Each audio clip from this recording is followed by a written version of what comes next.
Hello once again. Brandon here, going to take you through a chest, shoulders, and arms workout, which is the third exercise on the current training block.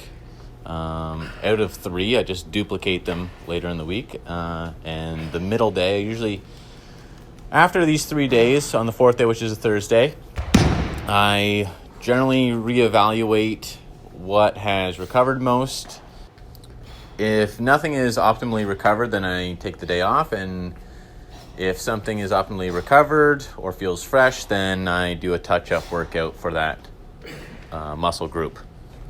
So this is the first movement on this day. Again, we're sticking in a 3 sets of 8 to 12 rep range, and this is the dumbbell floor press, which is a movement that's definitely growing on me.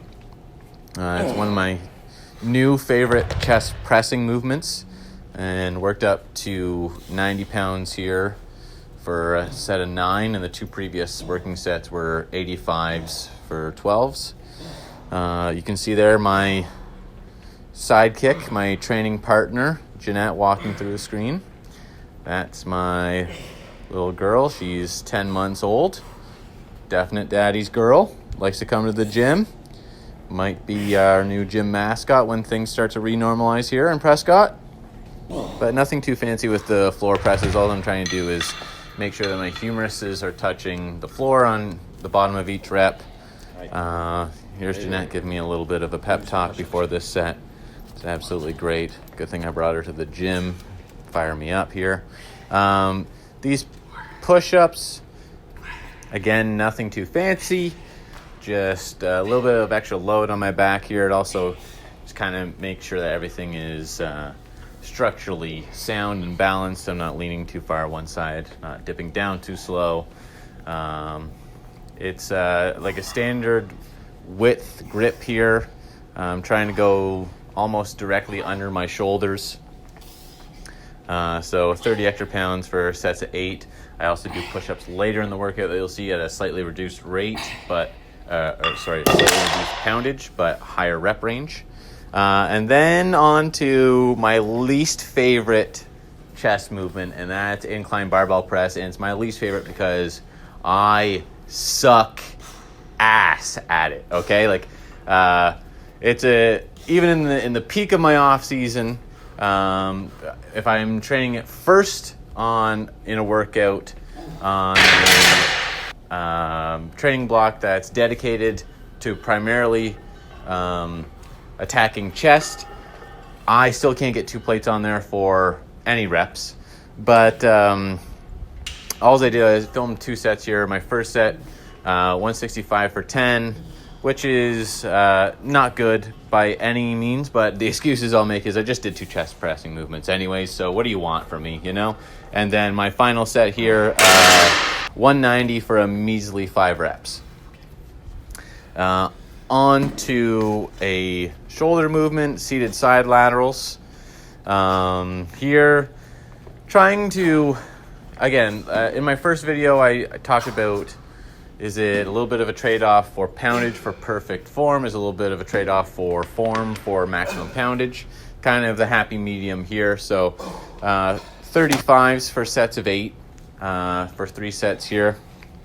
And yeah, there's a little bit of torso sway, but you can still see that I'm initiating the movement with my deltoids from the bottom, controlling the weight up and controlling the weight down. So it's not like it's detrimental to what I'm trying to accomplish here. Is still obviously a front and outer deltoid focused movement. From that, which kind of acts as a little bit of a pre-exhaust, standing military presses next, and chose to do it that way just because I chose to program it this way because with the 3 chest pressing movements that happen at the start of the workout, I'm probably not going to be able to reach maximum poundage on this movement anyways, and I am trying to focus with this training split on obviously the larger muscle group if I'm training multiple muscle groups in a certain session. But nonetheless, worked up to 125 for 10, I believe, this day. A few days ahead of time now, so I'm trying to recall. And on the previous angle, you'll probably be able to tell, use a little bit wider of of a grip than what most traditional standing military presses look like. Just trying to take as much tricep out of it, and I'm trying to make it more of a deltoid sole movement. And from there, just a band pull apart, and nothing too fancy here, just trying to contract the rear deltoids. After that, chest fly movement, and what I'm doing on this training block is the pec deck, and again, nothing too fancy. Trying to pull my humerus as far away from the midline of my chest, my sternum, as possible on the eccentric. Trying to keep my chest up and out here, solid base underneath me.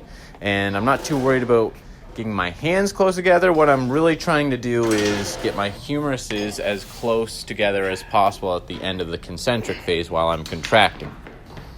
Also trying to maintain a parallel angle to the floor from my deltoids to my elbow as I'm going through this movement. Obviously, as you start to fatigue, the elbows are going to sink down a little bit. But that way, I also am able to hit a little bit more of the clavicular head of my pectoral muscles. So 3 hard sets of 11 at 222.5, I believe. Then back to more push-ups, like I mentioned. So slightly reduced weight here. And what we're doing is, instead of 3 sets of 8, we're doing 3 sets of 10. And I'm not changing my hand position at all here, actually. So your first thought might be that I might be going with a closer grip or a wider grip. I'm trying to maintain, again, shoulder width grip here. Just something I started doing whenever I was doing the home workouts for a while. I hadn't done push-ups in a long time because I hadn't loaded weight on my back for them for quite some time. And my normal 2 flat pressing movements being the load being a barbell, like a barbell flat press, and then also a dumbbell flat press. This is a little bit different. It's something I can really maximize progression and poundage in, so I plan on doing that at least till obviously the end of this training block. Now after this, I did dips and worked up to 3 sets of 55 added pounds on the weight belt.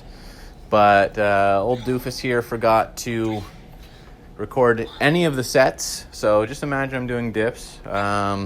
I will capture them maybe in a video towards the end of the training block, and I can just kind of explain. Again, I kind of do dips. I refine the technique a little bit to my own structure. We all know, bro. After the dips, it's bilateral hammer curls, and here we're using 45s for 3 sets of 9. And yet again, nothing too fancy. Trying to limit momentum as much as possible here. Just trying to keep the humerus locked into the rib cage. Create as much elbow flexion as possible, and think about getting your top thumb knuckle up to your front deltoid. And that's it actually for the chest, shoulders, and arms workout. It's generally the shortest workout out of the 3, but that's all we've got for you today. I've had a few people either talk to me on Facebook or Instagram, have any sort of questions about these videos that I'm starting to put out. If you do have any, by all means, feel free to let me know. And until next time, again, stay safe, stay home. Talk to you later.